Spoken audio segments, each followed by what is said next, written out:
guys, and welcome back to Her Coach, the podcast, where we're all about helping you thrive academically, socially, and personally. Today we're here with Psalms, and she's an actor. She's going to tell us all about her journey and a bunch of things she wished she knew. Who knows? We'll probably get into lots of things. She's also a published author, so we will get into that. Lots of fun things today. So for our viewers who don't know you, why don't you tell them a little bit about yourself and your background? Yeah, first of all, thank you for having me. I'm so excited. Of course, I'm so excited. Yes, so I am Psalms. I've been in acting for about 10 years now, which is crazy. It makes me feel really old. I'm like, oh my gosh, because I started when I was 14. I'm 24 now. Okay. And really getting into the industry was because of my sister. We were in school together, and I think she wanted to do that little elementary play or something, and my parents wanted me to do it with her so they can get their cute pictures, cute video, fun memories. Yeah. And I did that play, and I was like, okay, that was fun and cute. But I remember, I think I liked the feeling of just entertaining people. I had the comedic role where I would make people like laugh and just, I felt like I was like making them like bring smiles to their faces and stuff. So it kind of made me tap more into not just getting into theater, but branching out into film. And my sister, she does it too. So that's so fun. Yeah, exactly. We're like best friends too. So it really, it's helpful that she understands like the industry. I need her to read my lines with me, and she understands I'm going to mess up 100 times, but I'm going to do the same thing for her. So it's very helpful. So yeah, it's fun doing it with her. That's really fun. So you do this play. What's next? How do you actually start getting into the industry? Start auditioning for roles? Yes, so I feel like most actors, if they're going to go into film, they started with theater somewhere. They have a theater background. So it's kind of figuring out, especially when you don't have like parents who were really in the industry. My dad, he was in the industry, but he was more on the theatrical side. It's kind of figuring out, do you want to be on stage versus on camera? Because it's so different. Yeah. When you're at Broadway shows, they're like more animated and they're more big. On camera, when you're watching shows and stuff, it's like little stuff. Your eyes can't be too big, your mouth can't be too big. Like it's very different. So I was navigating which one I wanted to get more into. Okay. And I figured out I just wanted to be more in the film industry.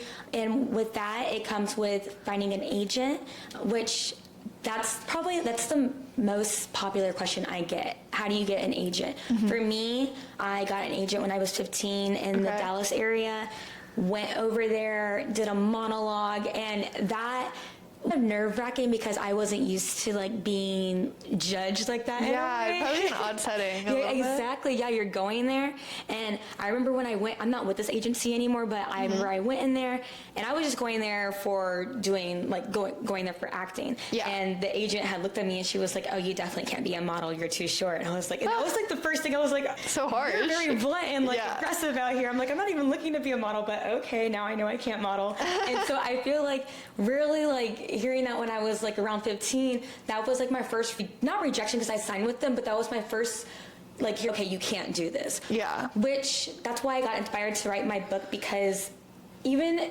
people who have big platforms like that, who are agents, who are directors, when they tell you you can't do something, like now we have, I feel like today models are more known for being tall, short, skinny, big. So like you can literally do anything you want to, even if someone tells you you can't do this, it's like, okay, that's what you think, but I can go, maybe like in the next 2 years you can be doing what they said you couldn't do. No, 100%. Like let them think that and then let you go do what you want and prove them wrong. Like I think there's a certain kind of drive that almost comes out of a no. And I think it's a very unique kind of drive. And sometimes for me personally, I haven't even necessarily realized when my drive is rooted in almost like this sense of like, no, I know my path, like I know my purpose, I know this is going to work out even if no one sees it but me. Yeah. And it's a hard place to be. It's sometimes lonely. It's a lot to work through, but I think it's an important step in really achieving anything in life. You have to work through that uncomfortable phase, seeing your vision and seeing your goal. For sure. I totally agree with that. I have a teacher when I was younger, and I remember him saying no, and he says no just means next opportunity. So I totally agree with that. Like when you get those no's, I feel like in a way it can bring you down and like make you feel like you can't do it, or it can be the total opposite where you become your own cheerleader and it motivates you even more, where it's, oh my gosh, I'm so glad I got that no, because I would not be here if I didn't get that. Yeah, that's so true. That's in your book, Next Opportunity, right? I remember seeing that in your book. I was at Psalm's book launch party. What was that, 2 weeks ago? Yeah, 2 weeks ago. It was so fun. Yes, so cool. Thank you so much for coming. That was so sweet. Of course. So yes, I have Book with Psalms, and I started working on this when I was around 22, and then I just turned 24 2 weeks ago. I had like birthday book launch. So fun. Yeah, and it's so funny because I remember I'll always say this. When I was little, I was like, when I'm 23, I'll have my house, my husband, my da-da-da. Just being little and saying that 23 sounds old whenever you're It does little, sound old, right? yeah. I'm like, none of that's happening. But in a way, this is like my baby that I had like when I was like 23, 24, like that I was spending time on. So I feel like the Lord for me, like he was like, girl, I know you had like all these dreams and you had like, you thought you were gonna have your kids and stuff. And I'm like, he's like, this is like your first kid, my first. Cause it's funny, I'm not even a reader, I'm really not. But as I was writing Book with Psalms, I've been inspired to write even more books now. That's so fun. Yeah, so it's like God has kind of like, he's revealed to me stuff that I never thought I would do, like ever.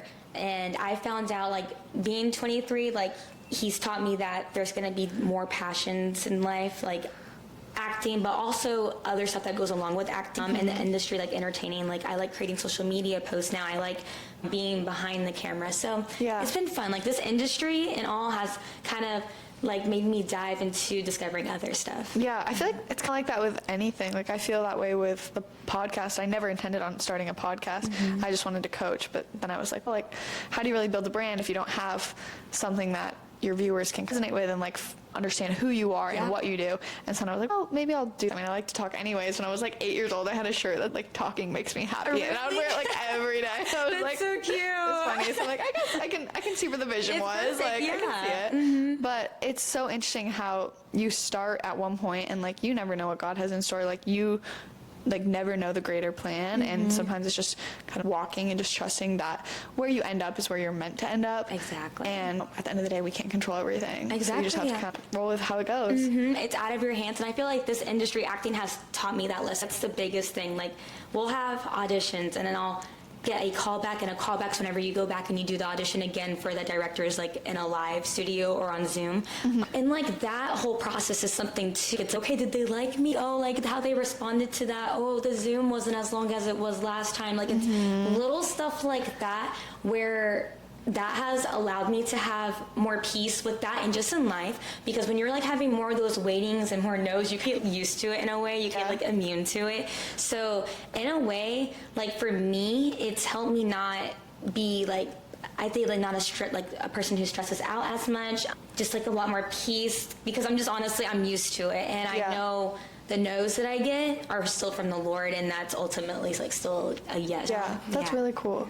Thank you. I feel like learning to just go for things even though sometimes the odds of a no are greater than the odds of a yes is such a good quality to build, especially as a young person. Learning that from a young age, I think, only helps you later in life, just to continue to be super resilient and just able to adapt to all the different things that life continues to throw you. For sure, yeah. So what was your first role you booked, and walk us through that and how your career took off from that point? Okay, so my first role that I booked like a Nerf gun thing. Oh, that's fun. Yeah, and I have never owned a Nerf gun ever, so that was different. I remember, it's so funny. So before COVID happened, a lot more auditions were in person. Now a lot of them are over Zoom, which is like a blessing, but also it's fun to be like in a director space where they kind of connect with you more. So this was before COVID had happened. Okay. And I remember I went in the studio, my first audition, and they have these boxes in there, and you just see these kids like jumping off like with like a Nerf gun in their hand, and they're like rolling on the ground. That's so funny. I was like, oh, so this auditions. Yeah, it was very different. So they were like, okay, so it was like, so I get on the box, it's my turn. I'm jumping, I'm like rolling on the ground, like trying to be like, shoot to the left, shoot to the right. And I was like, okay, that was different. And that was a very short audition too. So I was like, I don't know how that went. And so I leave, and I think maybe 5 days later, I heard back and like, hey, you booked the job. I was like, I booked the Nerf gun job. So that was very like fun and interesting. It's just like fun to say that I was a Nerf gun. That was a fun set. That was actually my first thing I booked, but it was also, it's a blessing from God. So when you book stuff, there are non-union stuff, which that is more of, it's not bad. It's still really good, but there's non-union and there's SAG. And SAG, whenever you're watching a movie, that's SAG. It's just more, it's SAG eligible, and it's more up there than non-union. SAG is going to be more international, and then non-union is going to be like only in America or wherever they're playing it. Oh, Maybe okay. be like played in a few states. Gotcha. So when I booked Nerf Gun, that was SAG, and that made me SAG eligible, where that allows me to be able to audition for bigger stuff that some other people wouldn't be able to audition for, which I had no idea when I booked. I kind of figured that out like years later. I was like, oh, I'm SAG eligible because of my first job, and that's not really the norm. So that was a blessing. Okay. But I remember being on set. We were like in this big warehouse thing, and I was like, oh, is this how it normally goes? It was fun. It was different. But what's so funny is if I showed you that commercial right now, if you blink, you won't see. Like, Oh it's my like, gosh, there I am. Like, it's, and that's how stuff goes. Like, Yeah. as long, I mean, of course you want to see yourself on camera, but as long as you're getting paid, it's like, okay, I got paid for it. Yeah. People get cut out of stuff all the time. Like, there's scenes that will get cut. Really? It's like, oh, it's supposed to be right there. You know, like, whenever they're editing, like in the studio, they get to pick whatever they want to be out or whatever they want to be in. True. So I remember when I was younger, I was like, oh, like, I wish I could have been, like, more seen in it. Yeah. But that was a fun job, and it's literally a blessing where I get to look back on now, and I'm like, oh my gosh, that was a SAG job for my first thing, and then it's allowed me to book more jobs now just because of that first job that I had. So. That's interesting. So you what is it, like you have to book a SAG job to be able to book more, or like how exactly does it work? Yeah, so like the auditions that I get can be SAG, but if I weren't to book Nerf Gun, then I couldn't get some auditions. So when you're not Interesting. SAG, it kind of closes a door for you in a way. Gotcha. And it helps with your resume, honestly, too. Okay. Which that's the whole thing, too. I actually had someone last week, they had DM'd me, and they were like, if you don't have a big following on social media, does that kind of make your chances a little bit lower to like book anything, you're gonna blow up? And I was like, I responded back to them, and I was like, honestly, yes, I feel like I've seen like more like social media like influencers who may have not really have like a background in acting, but because they have like a good amount of followers now, Yeah. of course casting directors want to book them because they're going to have more viewers who know their names. So 100%. I feel like with that, like with resumes, like being SAG eligible helps and stuff, and having good followers and stuff helps. I feel like a good casting director will focus on the actual talent, because then they're going to discover a new talent Yeah. and make them blow up, and I feel like that will help them out too. So That makes yeah. sense. Okay, so let's talk a little bit more about what it looks like having a manager and dealing with the rejection of trying to eventually get one. I don't really know a lot about any of that. Yeah, And no. I'm sure our viewers would love to hear about it. For sure. I have a story about this, which I can laugh on now. So my sister and I were both actors, I told you, Yeah. and we both had the opportunity to audition for the same manager.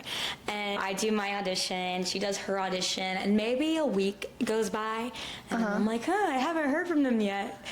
And it's kind of funny because I think like maybe 2 days later, my sister Hannah, she was like, it's like, I heard back from mine, and they wanted her. She got Oh, in that's with great. them. That's amazing for her. She was like, but I was like waiting for my email. Turns out she had opened my email, and I never got that notification because she opened it, if that makes sense. So I never got to see it. So she was like, and you got rejected. So I was like, Oh, that's okay. hard. That's hard. Oh, yeah, so it's like, I'm obviously like so happy for her, but you can't help, especially because I was like a little bit younger than I am now. I couldn't help but feel like, okay, what was the like, why did she Yeah, get in? it's Why didn't I get in? They told me like in the email, it's just because they had too many of my typecast, which that could be so true. They could have had a lot more girls who had curly hair, who are fair skin, or sorry, not fair skin, I'm definitely black. I meant to say light skin, Yeah. light skin. Just like that looked like me, like my cast type. And I remember like feeling, okay, that could be so true, but I was also beating myself up knowing like that my sister got it, who I was like sincere. I wasn't jealous or anything, but it hurt just being like, okay, why didn't they pick me? And there's agents and there's managers, and you want to have both, because managers, they will go to your agent and be like, hey, I found this job. It's just like it's getting more connections out there and getting more job opportunities out there. Oh, Hannah, she had gotten this manager, and she starts getting a lot more auditions, like big time movie auditions. And I was like, oh dang, I see what managers could do for you. And I remember there's like this one day where I was kind of like beating myself up about that. I was like, how will I find a manager? And it was also during the time when the writer's strike was happening. So the writer's strike had happened, I think maybe 2 years ago now. I remember that. Yeah. Like with Netflix and everything. Yeah, and like that's whenever Jimmy Fallon was coming on, because like there weren't like people who, like literally all the writers were gone. Yeah, so during that time I wasn't I wasn't having a manager. I wasn't really getting in any auditions. So it kind of like a dry season. Yeah. Which when you're an actor, that's going to happen like a lot.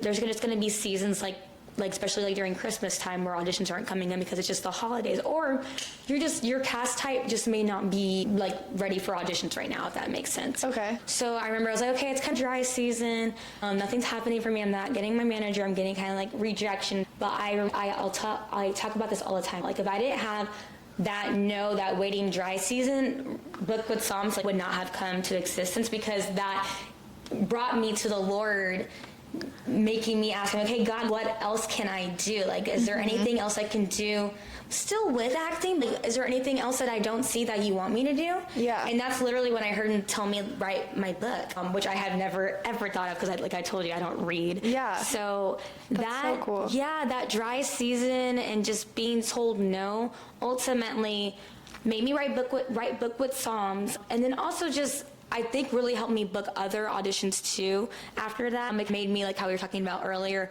okay, let me figure out how to make those no's yes. Like what am I doing that I could do better to have a connection with the casting directors when they're watching me? So really getting rejected by the managers or the agents, whatever it was, has really helped me become more successful where I am now. That's so cool.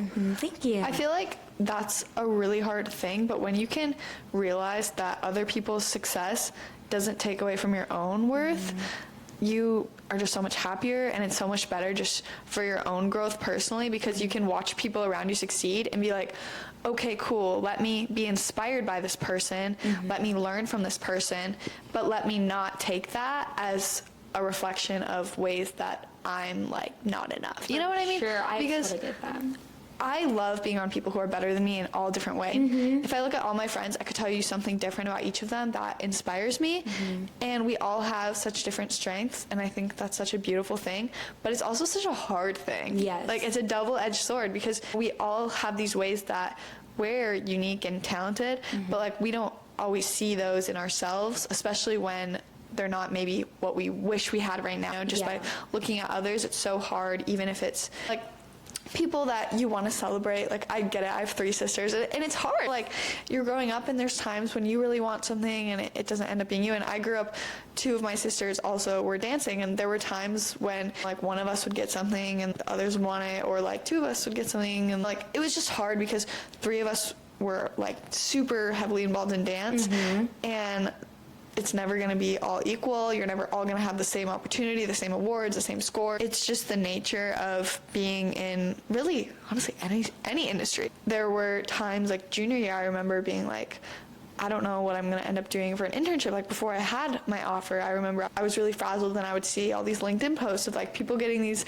offers, and I was like, where's my offer? Yeah. And then I got mine, and then there were probably other people who were in that position. Like life just is cyclical like that. You know? Sure, yes. Like we all have our different seasons, and especially like whenever you're in the same house, like with your sisters, and you're seeing like their success, or they're seeing the other way around, they're seeing you being successful with other stuff. You can't help, like you're genuinely happy for them, but it's like, oh, but what about me? Why can't I get that? But it's everybody's season. I got a manager and I got an agent, and I'm more happy about how the manager found me rather than my agent connecting me with them. They found me through social media, which I was like, that's cool. Yeah, so they like saw your page and were like, I want to work with you. Yeah, which I didn't think that would like really happen. Even whenever that happened, I had reached out to my Texas agent, and I was like, hey, is this manager legit? And he was like, oh my gosh, yeah, this is a great manager. That felt more rewarding to me than it would have been if I booked with the other manager. Yeah. Makes sense. So it's literally like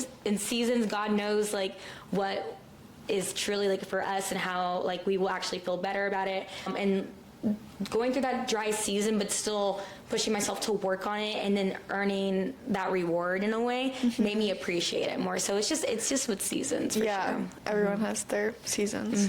So I'm curious, I want to hear about more of, wait, let me reword that differently. Let me think for a second.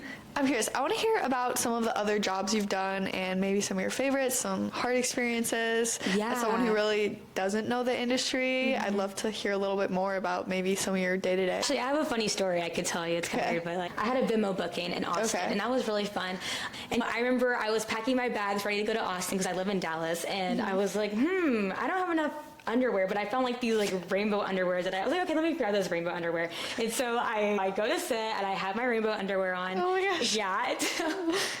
And so I'm like on set and we're filming and the people are like, hey, can you call Psalms back real quick? And so I go to like where they're watching like on the monitor and they're like, we got to change your underwear. And I'm like, you can see my rainbow panties? That's so embarrassing. It was so bad. Because they had like this dress on me. It's like this yellow dress and it wasn't like sheer, but I guess like with Maybe the a lighting little hitting bit? on it. Exactly. I guess it was, right? That's so funny. And so I was like, oh, okay. So luckily, like that's when I found out like set, they have everything for you from like different underwear to socks to tank tops. Like they're prepared with that stuff for you. So they're like, yeah, always wear neutral when you're on set. So if you ever like need to go on set, wear neutral stuff. That's so funny. Yeah. And so I was like, oh, okay. So I go and I change and I come back on set and my co-star who was working with me, she was like, what happened? I was like, they could see my panties. She was like, girl. I was like, I know. That's so funny. So that was just fun. And I can laugh about myself. But I feel like this industry has allowed me to be able to laugh at stuff like that. Because I know some people could kind of like be hard on themselves and that can kind of ruin like their day. Yeah. Like this industry has allowed me just to have like more fun and just be like, that's a funny story like, it is now. funny. Like, who really cares? Exactly. Who like, cares? Like, no one. if anybody's thinking about it, so that's weird. Like, I'm the only one that's thinking about it. Yeah. So it's like, yeah, so that was fun. It's a funny story that just like, happened like less than a month ago. Yeah. And I feel like all things in life like that. It's like, okay, when do you ever spend more than literally 5 seconds thinking about something embarrassing someone else did? Like, Exactly. Never. You think about what you did. Exactly. No one else thinks about what you did. Yeah. Nobody else is thinking about what you did. And they are like, get a life. Like, why are you thinking about it? Exactly. There's so many other things. Yeah, exactly. Yeah. Okay, so let's talk a little bit more about some things you wish you knew maybe when you were starting out in the industry. Yes, there's a lot of stuff. So recently I just booked a Dairy Queen commercial and that's airing right now. Yeah, it was super fun and cute and I got to eat ice cream, so not complaining. Yeah. And I'm like embarrassed to say this, but so they always ask you, especially when you have to eat something, they're like, do you have any dietary restrictions? Are you allergic to anything? I was like, oh, no, surely they're not going to have peanuts on set. I don't have to eat peanut butter ice cream. And so they send out the ice cream flavors. They're like, Psalms, which one would you prefer? There's Reese's Pieces. Oh, gosh.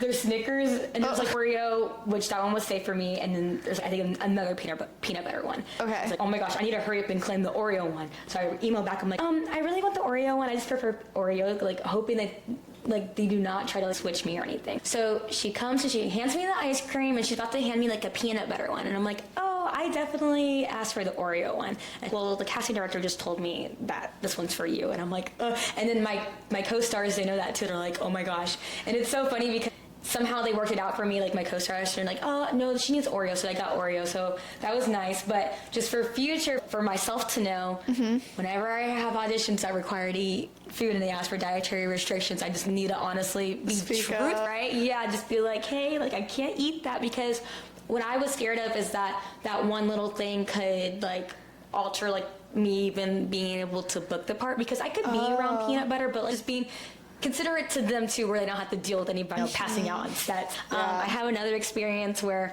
I was in a fitting where I'm trying clothes, and I was a little bigger at the time.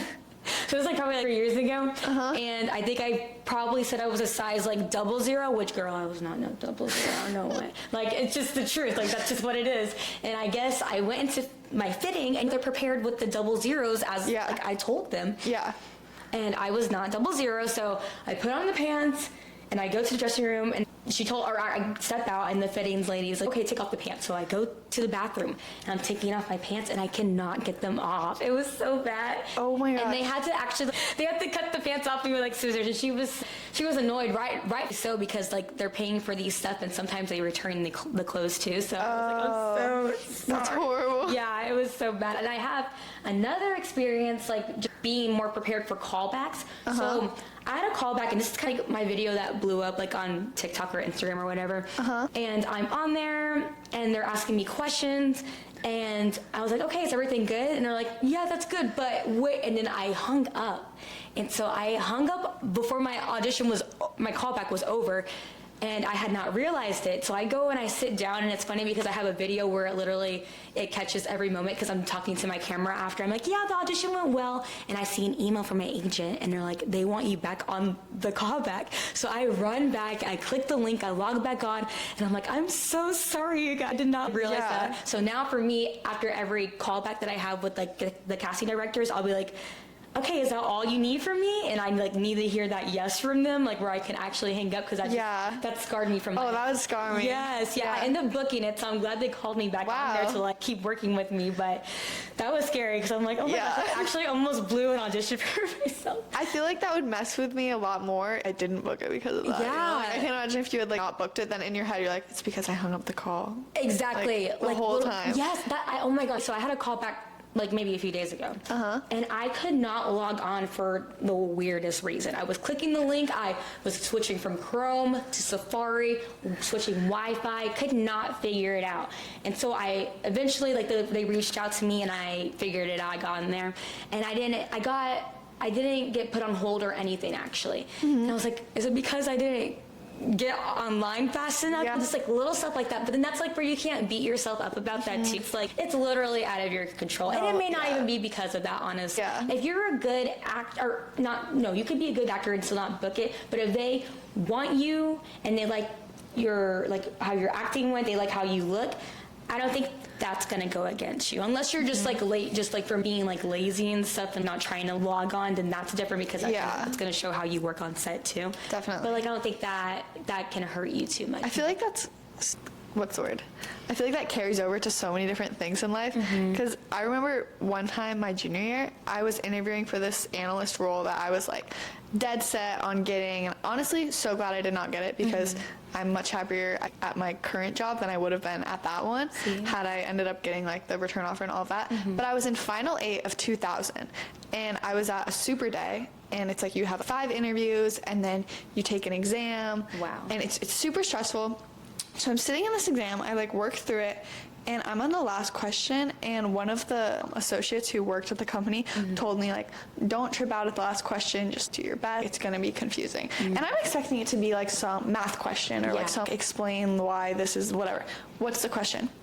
How many tires are in the world? Explain your logic. And I'm sitting there and I was like, what? Yeah, that's the question. So it's like you have to like, explain the logic of, there would be this many tires in, I don't know, like a dump, and there would be this many just sitting in a repair shop. And then if you think about the tires that are like, it's just like a mind trap. And I didn't end up getting the offer, and I got down to the final 8. So like in my head the whole time, I'm like, it's literally because I didn't know how to answer how many tires are in the world. And so I'm always thinking about it. I'm like, how many tires are in the world? I don't know. Yeah, I don't like, because they want to see your thinking patterns. But it's like, you never really know in any setting, like acting auditions and like all the way to like finance interviews. Like, you don't know why they're asking what they're asking, and you can only do as much as you can in that moment. For sure. And so just like finding peace in the fact that like, if you prepared, if you came there on time and you like put your best foot forward to the best of your ability, like that is enough for the day. And you just have to be happy with that, because you like, how would I have possibly studied for a tire question? I studied everything else. I did not study. Like I didn't study to answer how many tires were in the world. You know what I mean? Like, and it's so hard because you never know. So just trying to focus on the things that you can control. You control like how prepared you feel going in. You can make sure you're there on time, you're ready, you're wearing something you feel confident in, like all those things. But like at the end of the day, like results are always out of your control. I wonder what they were even like expecting like from that answer. I don't know. Like what's the right answer? But you said like they're just trying to like hear how you go about the answer. Which I totally get that, because with acting there's a lot of improv stuff. So it's like, okay, like what's going to be your quick answer for whatever's going on in this scene. So I totally get that, because really there's no right or wrong answer when it comes to it. It's just like how are you going to go about it, really? Like, how are you going to make it right in a way? But, they want to see like how you function and how quick you think, because that happens a lot with callbacks. Like, you can have an audition where, like, first the audition that you did was like you crying about a dog or something, and then when you get in the callback, they're going to be like, oh, actually, for this scene we want you to be like laughing with the dog, and you guys are you're taking him on a walk. You're like, that's not how my first audition went. But like when they throw stuff at that, like it may be because they switched something in the script, or they're just trying to see how fast you can think on your feet, because time is money on set. True. So they don't want to work with somebody who is, you guys didn't tell me, I'm not comfortable. No, they need somebody who can think quick, because like when you're on their set, you're like paying money. Yeah, so that it makes sense. sense. Like when it's like they just want to see how fast you can think, honestly. Yeah. So you've had all of these amazing experiences. You're a published author now. Where do you see yourself going in the future? What are your dreams and goals in the next coming months and years? Yes. Goals for myself. I would love to book more film stuff, or even honestly get more callbacks for film stuff. I've been booking commercial stuff throughout this year, that's a blessing from God, because I can look back like on 2 years and I wasn't doing that. So that's a blessing within itself. I wrote my book. I'm definitely looking to write more books about not just acting, but just about life and just like how to inspire others. You've inspired me so much. Oh, thank you. I've been writing more, and I'm like, maybe someday in the future I'll like publish something. I don't know. It's just kind of fun. Yeah. Like, to even just write, like just to go through the process. For sure. Yeah. You're like, I'll tell like people I wrote a children's book, and they're like, oh my gosh, I thought about writing a children's book. I'm like, do it. Like, just to see people around you do it is so inspiring, because it's like, okay, like I could do this too, and I could like learn from those around. It's so cool. Like, and it all goes back to that. Someone else's success is not your failure, not your inadequacy. It's like it's inspiring, and when you can get in that mindset, it's so cool to see people doing things that you like maybe dream of doing, because it's literally inspiring. Like, learn from them. Yeah, for Most sure. people are so willing to teach, and you can people can teach you, and you can just figure it out. Especially like with our technology today. That's how I figured out how to do my book. Like, I did like all the illustration, like just like, they can see it, but I did all the illustration just like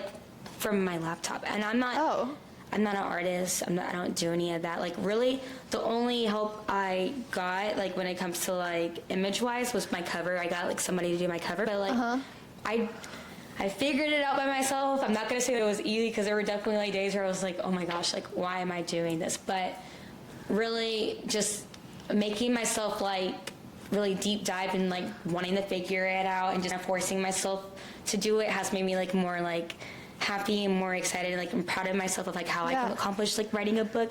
My mom, it's actually part of her series. It's called Alpha Scripts, and with her book, I should have brought her book too, but it teaches the ABCs of the Bible in sign language. Oh, that's so cool. Yeah, it's really cool. So my book it goes along with Alpha Scripts, because it's teaching you how to act in like the process of booking jobs and stuff, but also it has Psalms verses throughout it too, so it still has the biblical in it. So yeah, it's teaching you like both sides, but also I put biblical verses in it because I want people to be reminded not to be like too hard on themselves, and to remember that all these no's and you're still a yes from the Lord. That's the best yes you can get. I have like fun little goofy jokes in here. Like, they're very cheesy and corny, but it's also just to be like, don't take everything so seriously, because then like you're literally not going to be able to enjoy, like, even if you do succeed in whatever you're trying to do, like whatever, like it could be acting, it could be anything, whatever you're trying to succeed in, if it's not fun, like you can't even be proud of yourself like for doing it, if you're beating yourself so much about it. True. Then what's the point of even?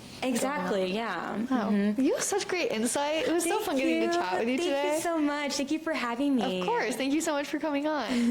And if you guys are interested in one-on-one coaching, be sure to check out more information on our website, and check out Book with Psalms. I know she has her links in her bio, and we'll be sure to put it in the description. Thanks for listening, guys. See you next time. Bye. Bye.